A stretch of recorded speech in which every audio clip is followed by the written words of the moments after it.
You want me? Yeah. That's you, Christian.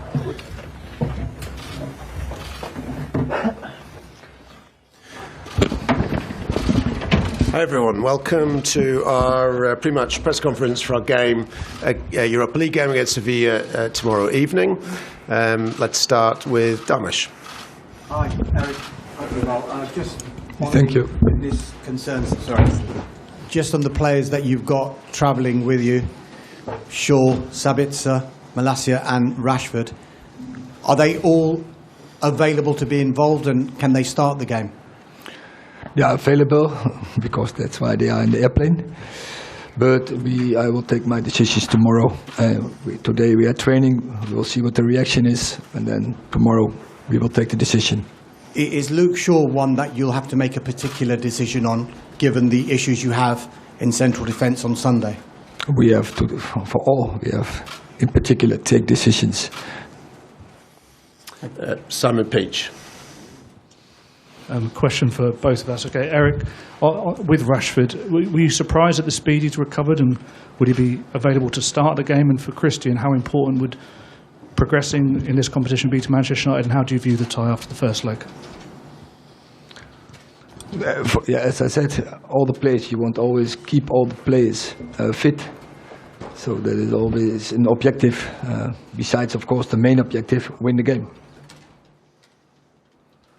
I think the man just said it. We want to progress. We want to win the game, and then we'll take it from there. Samuel. Eric, just on Marcus, how many training sessions has he had before today? He had one session with the team, but he had some sessions before individually. And just about Christian, you said at the weekend how much of a natural he is. In a game like this, where there's so much riding on it and it's a knockout tie, is he even more important in this setting, having a player like that who can keep the ball? Yes, definitely. His abilities, what you say, reading the game, finding the positions, coaching, but also composure on the ball, final pass. Yeah, definitely. He's very important for us, and experience in Europe, Premier League in Europe, playing big games. Yeah, that is tomorrow. Definitely is that an item. Yeah. Dave. Hi, a question for Christian. A year ago you were playing for Brentford, now you're playing for arguably the biggest club in the world. What does it mean to you after everything you've been through to be playing back at the highest level possible, and potentially, if you go all the way in this competition and finish in the top four, playing back in the Champions League again, for you personally? That's a lot of questions in that. No, you're right. Yeah, looking back a year ago, I was dreaming about being where I was today. But back then, it was just a dream about being back playing football, and then of course taking step by step and just being the best version of a football player you can be. And I was lucky that at the time manager wanted me to come here. I'm enjoying it. I did that a year ago. I'm doing that even more now. But of course, to go as far as possible be fun. And where we are now, I mean, already with a trophy, and then aims for two more, then that'll be good fun. Neil. Hello.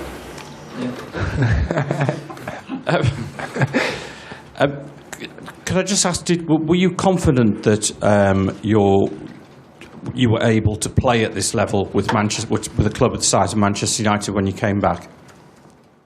I don't know how you do with.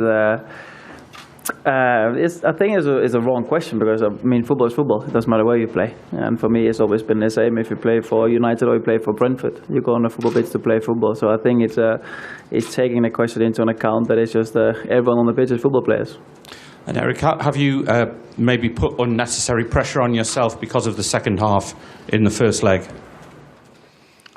It's clear how the game went. It's a tie about 2 legs.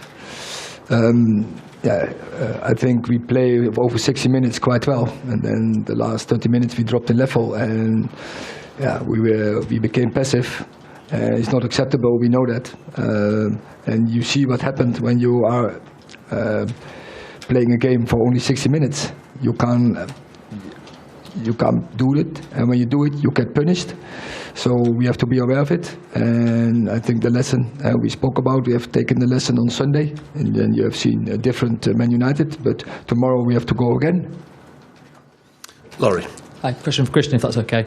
You came back into the team, it was like you hadn't been away. That was the 17th time that you started with Casemiro and Bruno Fernandes, and you've won 15 of those and drawn 2. I just wondered, could you talk a little bit about that relationship and what it's like to play with them? Yeah, no, also like I said after the game, it's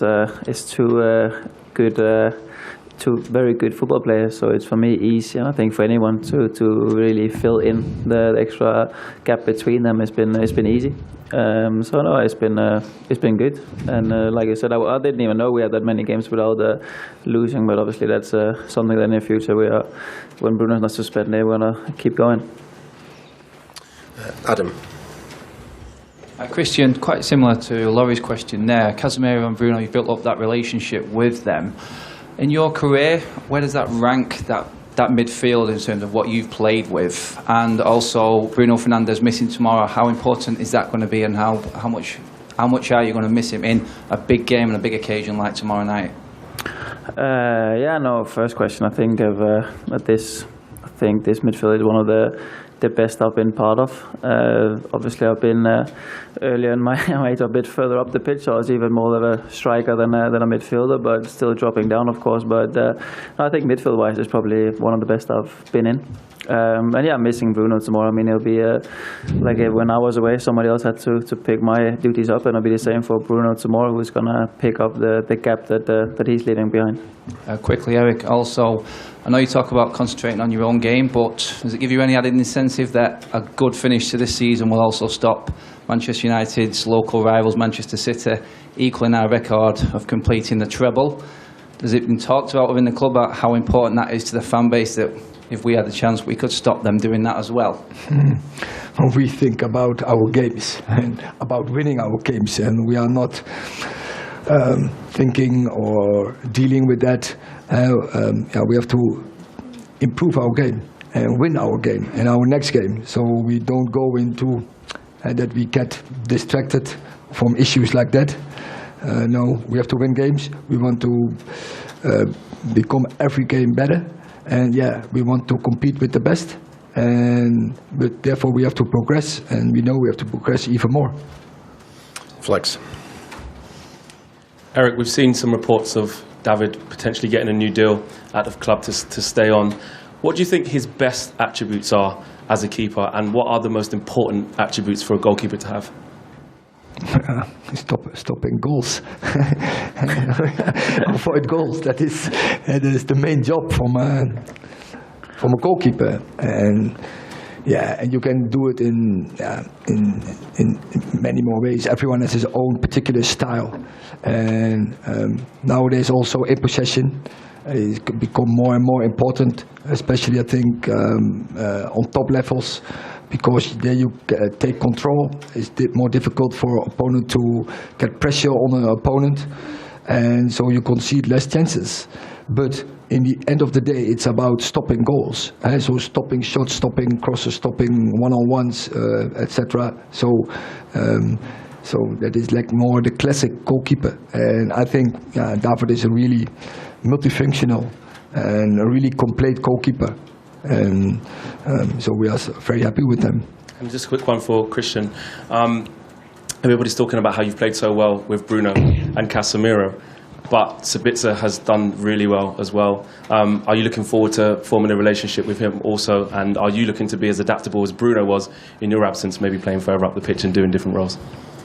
Well, I leave the roles to the guy next to me to choose with roles. No, like you said, Marcel has done unbelievable while I've been away, and I think it's like before. Everyone tried to do their job, tried to fit in best possible. Even Fred done well, even Scott when he was playing. I mean, I played with all of them. I think the fewest guys and the fewest session I've had is probably with Marcel, because he came after I was injured, so I've only trained a few times with Marcel.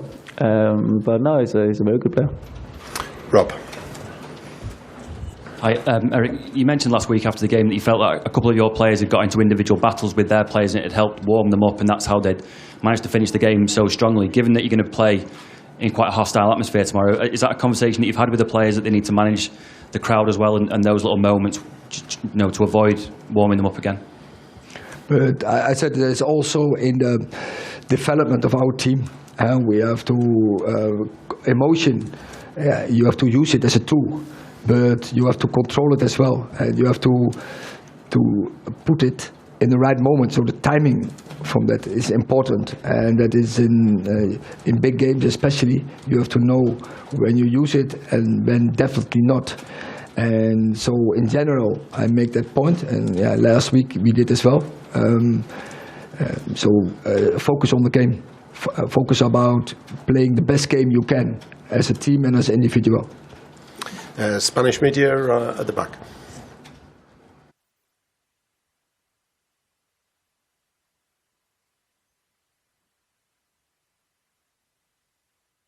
One question for Christian Eriksen. What do you fear the most about Sevilla as the opponent team? For the manager, your team is really good defensively, but you have problems attacking when you're attacking statically. What are you trying to improve for tomorrow? Should I answer first? Yeah, first question was on. First question. I think to be right, I don't remember the second question. What was the first one exactly? I don't even. I only heard half. Sorry. What do you fear about Sevilla? Sorry. What do we fear? I mean, it's we let them in the game. I think the first game, I think we had good control in the first 1 hour of the game. But fear from them, I mean, they of course have a lot of different coaches in the season, which we've seen. But now they're starting to win games and being a bit of a safer spot. So what we fear. I mean, they're very direct. They're in good shape. They have some very good players and some very good individually players. So I fear a bit of everything. Yes. I think we are defensively. We are good. We have, I think, the most clean sheets in the Premier League. So our organization, I think, is all over the pitch is quite good. And attacking, we should have scored more goals, during the whole season. But I'm confident, and you see the last couple of games, especially when we have all the players on board, then we score every game. And so I'm confident we can do that tomorrow as well. Okay, last question, Mike. Question for Erik, Christian. With the injury, the ankle injury, did you fear at the time that your season could be over? And for us who were at the Reading game, we couldn't quite believe that it didn't get punished by a yellow card at least, or maybe a red. Were you of the same opinion as well? I think I was surprised he didn't get a yellow, but at the time I didn't think it was as bad. So no, I didn't. I'm sorry, I didn't fear for the season. No, I was more concerned when I'm going to be back. It wasn't fear for end of the season. And luckily, the medical staff has done very well and kept me in good shape. Also, like you see, coming back and like you all guys said, like I never left. So it's positive for the medical staff. Okay, thank you very much. Thank you.